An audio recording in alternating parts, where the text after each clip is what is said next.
Best advice I did not listen to was that I should go to an HBCU. Obviously, I knew I was Black and I accepted that part of my identity, but I'd also been like in this kind of rigorous academic program. I was an international baccalaureate student, and I had been convinced that the good schools were PWIs. But if I had gone to like a premier HBCU, I think that I would have had kind of like a eye-opening experience earlier. I can see that. Maybe found myself a little bit sooner. Now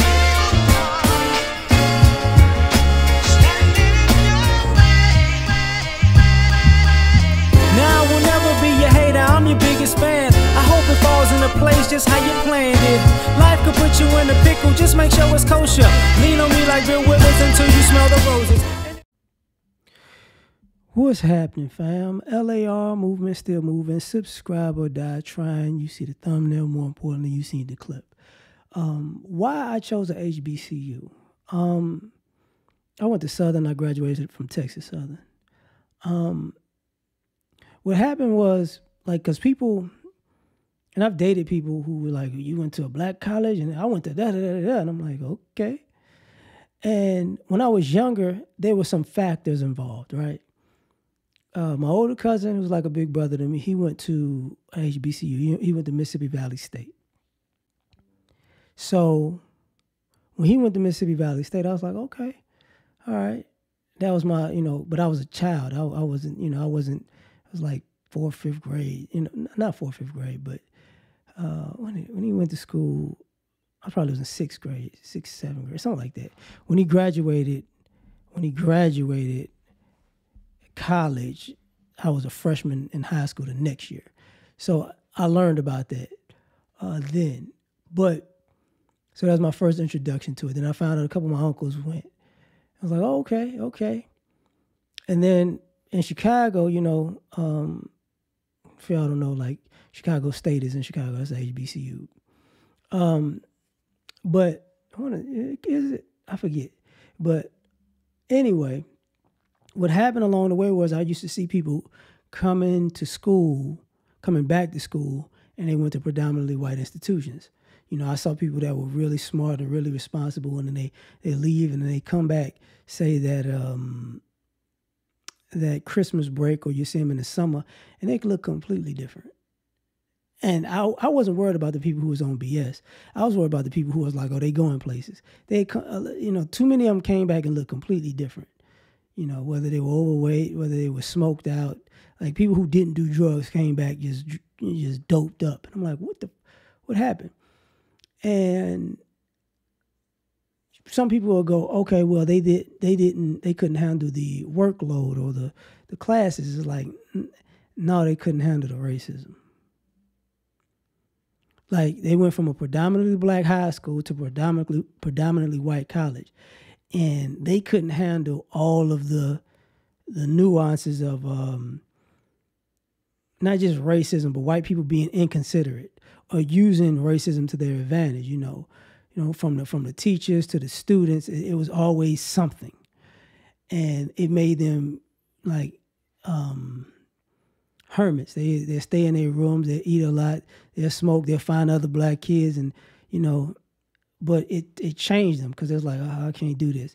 And sometimes it made them to the point where some of them dropped out, some of them kept going, some of them just like, look, some of them transferred. And they might not have transferred to a HBCU. They might have transferred to a different school that had more people that they knew.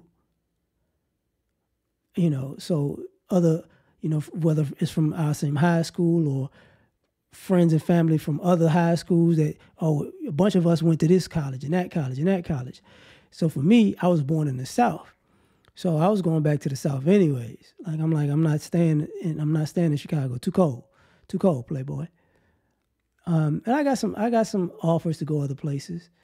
I got offers to go to St. Joseph's in Indiana, Penn, ironically, Penn, not Penn State, but Penn. Kansas State, I could have went to Kansas State. I didn't realize I could have went. But of course, like Northern Illinois, SIU, I could have went there too and all that. But I chose to go down south. The other reason was, you know, and this was what I learned when I got there, the education isn't actually that much different, because what happens is, depending on the HBCU you go into and what their specialty is, but just for the general courses, you're using all the same books. So when I got to Southern, you know, the bookstore was a rental bookstore. It was all the same books that LSU had. That was, you know, it was all the same books. When we transferred to Texas Southern, it's the same books that University of Houston and Rice had, the same books. So for the most part, you know, there's those, you know, the professor makes a book kind of things where you got to use their book. They have that. And the other thing I found out was, the teachers kind of rotate from, you know, HBCU, high-end Ivy League-esque, and PWI. They just kind of rotate. You know, if I don't like it over here, I'm gonna go over here. I'm gonna go over here, so they can do that. You know, so you've had teachers. I've had teachers who taught at, when I was at TSU, teachers who taught at Rice and teachers who taught at U of H. They just came to Texas Southern, you know. So they teaching the same subject and the same stuff, you know. Now all the partying that goes on everywhere, the culture would be a little bit different, yeah. But the other thing that was the most important thing was, I knew when I got out of college, I would probably be in, you know, more in quote unquote white America. So I'm like, let me get my higher education around people who look like me and have a good college experience, you know. And so ironically, because, you know, some of the campuses are dope, some of them not, but that's a whole nother story. But ironically, I was talking to a guy who I work out with, and he was like, he went to Prairie View's homecoming. He was like, bro, I did not know. Now, he's from the West Coast. So he was like, bro, I did not know. I was like, why ain't nobody at the game? And he was like, oh, because tailgating is off the chain. So he realized, like, oh, this is what y'all was doing out here. Like, I told you. And I was like, now when you go to this school, it's going to be this, and this school going to be like that, and that school going to be like that, and that school going to be like that. Because it's certain schools, you know, I said, and if people are winning, it's a whole nother ball game, right? So I was telling them, like, you know, everybody enjoys Southern, everybody enjoys FAMU, Tennessee State, Hampton, of course, Howard. What am I missing, man? A&T, North Carolina A&T. You know, y'all know Jackson was popping when Coach Prime was there, but, you know, it's that kind of vibe from Texas all the way to Florida, right?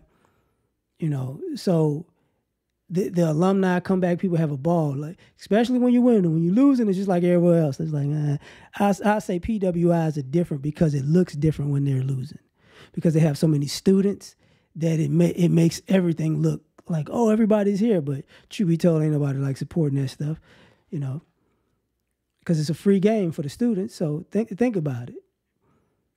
But there was no like, the education is different. It's like, I can't say that. I can't say that. You know, you got to understand, some HBCUs are different than others. Like, some of them more strenuous academically, and some of them less, just like every other college.